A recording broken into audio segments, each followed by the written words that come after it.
घूंघट में भाभी पार्ट 2। अंजलि और रेणुका माही के पीछे पड़ी है। बेचारी माही गरीब घर से होने के कारण दोनों माँ बेटी के अत्याचार को मुंह बंद करके सहती जाती है। माही को अंजलि दिन भर घूंघट में रहने को कहती है, जबकि अंजलि खुद कभी घूंघट नहीं लेती। मिहिर, जो कि माही का पति है, वो इस बात पर बहस कर लेता है कि भाभी के लिए घूंघट और ननद के लिए नहीं, और भाई की इन्हीं बातों से चिढ़कर अंजलि अपने ससुराल चली जाती है। अब रेणुका और अंजलि मिलकर माही को सबक सिखाने की ठान लेती है। रेणुका मनोज से कहती है, पता नहीं हमारा मिहिर कैसे इस लड़की के बहकावे में आ गया। जब तक मिहिर यहाँ है हम माही को कुछ कह भी तो नहीं सकते। तो इसमें कौन सी बड़ी बात है? उसे बाहर दुकान के काम से भेज देता हूँ, फिर यहाँ माही की साइड लेने वाला कोई नहीं रहेगा। कभी कभी ना तुम्हारा दिमाग भी चलने लगता है। यह सब मेरी ही संगति का असर है।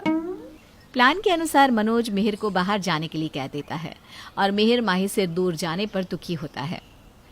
माही, तुम्हें छोड़कर जाने का दिल नहीं कर रहा, लेकिन क्या करूं, जाना तो पड़ेगा। कल सुबह मैं 5 बजे निकल जाऊंगा। कोई बात नहीं, मैं इंतज़ार करूंगी आपका। मिहिर रात भर माही से बातें करता रहता है और सुबह जब मिहिर चला जाता है तब माही सोती है। जैसे ही माही की आंख लगती है वैसे ही रेणुका चिल्लाने लगती है, महारानी अभी तक पलंग तोड़ रही है। अरे उठेगी भी या फिर सीधे अपने मायके ही जाकर उठेगी? रेणुका की आवाज़ सुनते ही माही झट से खड़ी होकर कमरे से बाहर आ जाती है। जी मम्मी जी। तेरा घूंघट कहाँ है? नींद के साथ साथ घूंघट भी कमरे में रखाई? मेरे बेटे ने थोड़ी दया क्या दिखा दी? तुमने तो खुद को इस घर की महारानी ही समझ लिया। माही झट से घूंघट करते हुए कहती है, नहीं नहीं मम्मी जी, ऐसा नहीं है। चल घर के काम में लग जा, और तेरा पल्लू माथे से जरा भी खिसकना नहीं चाहिए। माही घर के कामों में लग जाती है और इधर रेणुका अंजलि को फोन करके घर बुला लेती है। मम्मी, इसके तेवर उतारने पड़ेंगे, नहीं तो तुम और पापा कहीं वृद्धाश्रम में ही मिलोगे। ऐसा मैं होने नहीं दूंगी बेटा। माही को तो पता ही नहीं था कि उसकी मुसीबत बढ़ने वाली थी। इन सब से अनजान वो रसोई में दोपहर का खाना बना रही होती है और अंजलि रसोई में आ जाती है। दीदी, आप अचानक? अचानक? ये मेरा घर है, जब मेरा मन करेगा तब मैं यहाँ आ सकती हूँ, समझी? अरे महारानी, तेरा घूंघट कहाँ है? तुझे एक बार मम्मी ने समझा दिया है, फिर भी समझ में नहीं आता कि घूंघट हटना नहीं चाहिए।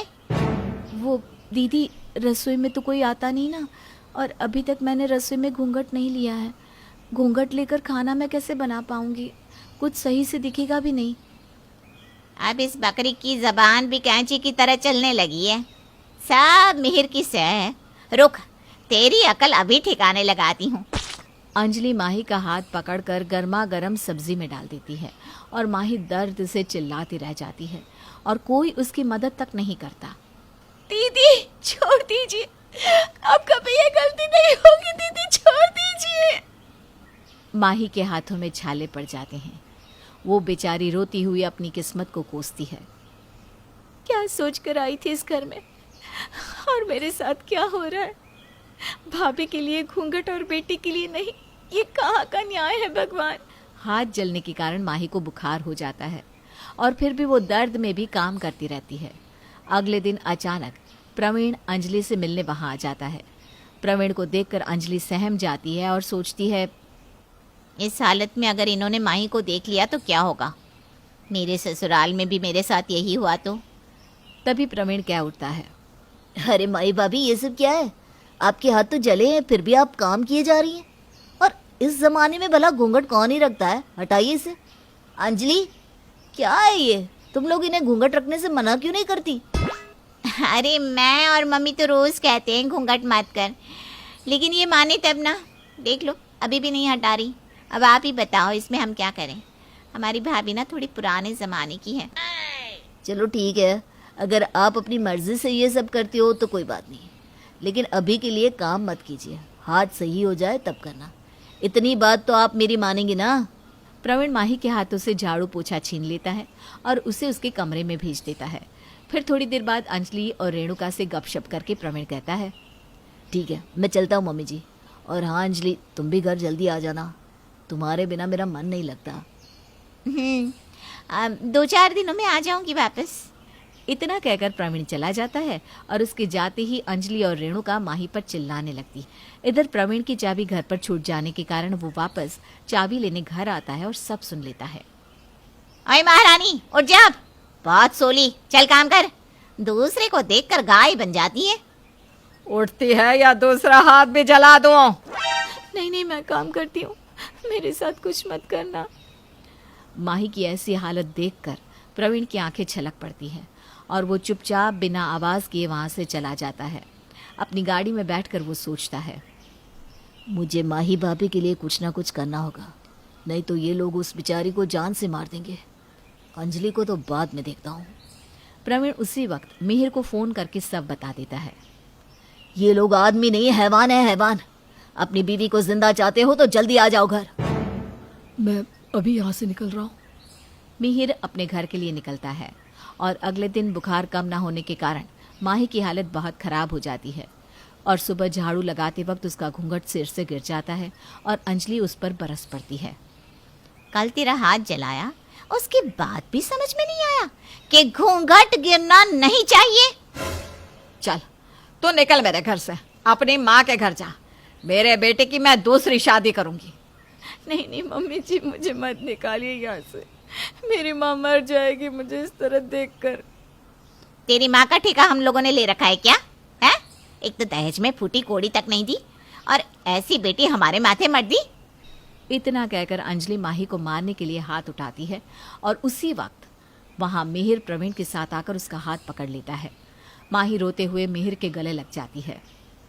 अरे बेटा, इस मगरमच्छ के आंसू पर मत जाना। इसने जो किया तुझे क्या बताऊं बेटा। बस माँ बस, मैंने और प्रवीण ने सब अपनी आंखों से देखा है कि किस तरह आप लोग माही पे अत्याचार करते हैं। मैं यहीं खड़ा सब देख रहा था। मेरी माँ इतनी गिर जाएगी मैंने सपने में भी नहीं सोचा था। माही, अपना सामान पैक करो, हम 1 मिनट भी यहाँ नहीं रहेंगे। माही और मिहिर घर छोड़कर जाने लगते हैं। तभी अंजलि प्रवीण से कहती है, चलिए जी, हम अपने घर चलते हैं। प्रवीण अंजलि को एक तमाचा मारता है। भाभी के लिए घूंघट और बेटी के लिए नहीं? तुमने कभी आज तक घूंघट लिया है मेरे घर में? कभी नहीं। फिर भी इस बेचारी पर इतना अत्याचार। अच्छा हुआ भगवान ने तुम्हें बच्चे नहीं दिए, नहीं तो मैं तुम्हें छोड़ नहीं पाता। लेकिन अब मेरी जिंदगी में तुम्हारे लिए कोई जगह नहीं है।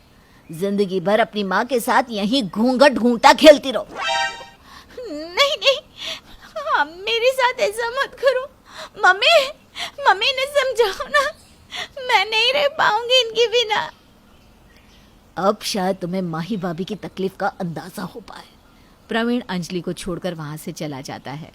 रेणुका और मनोज मिहिर को रोकने लगते हैं। बेटा, इस बुढ़ापे में हमें छोड़कर मत जा। आपकी हरकतों के लिए तो मुझे आपको जेल में डलवा देना चाहिए, लेकिन मैंने ऐसा नहीं किया। वाह रे घूंघट, तुमने तो पूरा घर ही तोड़ कर रख दिया। माही को लेकर मिहिर हमेशा के लिए वहां से चला जाता है और रेणुका रोती रह जाती है।